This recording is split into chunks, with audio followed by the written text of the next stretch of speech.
avant de venir à cette conférence, j'ai parlé avec des avocats, j'ai parlé à des huissiers, j'ai parlé à beaucoup d'autres corps qui sont régis par des ordres. Il semble que le corps des notaires reste, comme l'a si bien dit Diop, un corps aristocratique où il faut avoir, je ne sais pas quoi, hein, faire partie d'une aristocratie, être déjà petit-fils ou fils de notaire pour accéder à la profession. Donc, une profession donc, qui est aujourd'hui encore dans son fonctionnement, en tout cas du point de vue de l'accès, totalement contraire aux valeurs de l'équité et de l'égalité, n'est-ce pas, qui sont des valeurs fondatrices de toute république. Alors, ces jeunes, ils se battent depuis maintenant plus de 2 ans pour pouvoir accéder à la profession, n'est-ce pas, pour pouvoir avoir des charges, parce que par le concours déjà, on peut dire qu'ils ont déjà accès à la profession. Dès lors qu'on est notaire stagiaire, on est déjà notaire. Le stage ne sert qu'à vous préparer à exercer votre profession correctement. C'est comme ça que ça se passe pour les avocats. Vous faites le concours, vous faites 3 ans de stage, après, vous êtes titularisé, vous devenez un avocat. Je crois que le but même d'instaurer ce concours, c'était cela.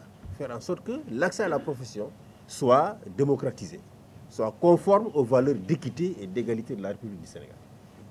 Donc nous ne comprenons pas qu'on veuille créer de nouvelles barrières pour justement que ces jeunes puissent accéder à la profession. C'est inacceptable et il est heureux que les autorités aient compris enfin qu'il faut faire quelque chose. Nous avions saisi le président de la République d'une lettre il y a de cela quelques mois pour attirer son attention sur le sort injuste que l'État, je dirais l'État, je ne dirais pas les notaires, parce que si les notaires arrivent à verrouiller comme ça, c'est l'État qui a laissé faire. C'est l'État qui a laissé faire, que l'État est en train de réserver à ces jeunes et qu'il fallait revoir les lois. Il est salutaire qu'il y ait un projet de décret qui soit là, mais maintenant il faut accélérer ce projet. Il faut l'accélérer. Il faut l'accélérer. Ces jeunes ne sont pas là pour prendre la place d'autres notaires, il l'a bien dit. Vous imaginez, on est presque 15 millions de Sénégalais. 51 notaires pour 15 millions de Sénégalais. Très peu de gens dans ce pays savent c'est quoi le travail d'un notaire. Aujourd'hui, on a besoin de notaires dans beaucoup de régions du Sénégal. Il y a beaucoup de grandes villes du Sénégal où on a besoin de notaires. Les questions foncières, la création de sociétés, toutes ces questions-là, vous êtes peut-être jeune, mais aujourd'hui, si vous voulez accéder à la propriété, vous devez passer par les notaires. Donc c'est une profession extrêmement importante dans la vie de la nation. Comme M. Gassama l'a dit,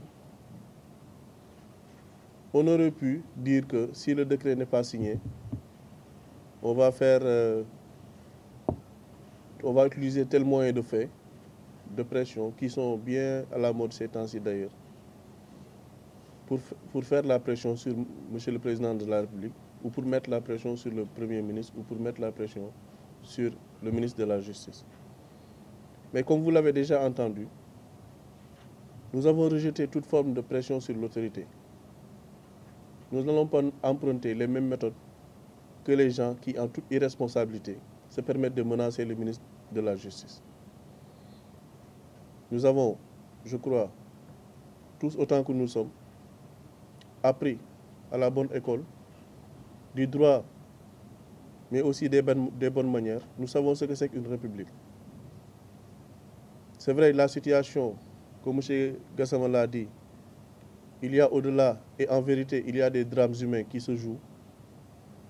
Mais nous nous réservons le droit, plus tard, si nous n'obtenons pas ce que nous recherchons, de revenir vous saisir et d'en aviser. Mais ni menace, ni chantage, ni quoi que ce soit que l'on puisse pas mettre dans le cadre de la responsabilité qui nous anime.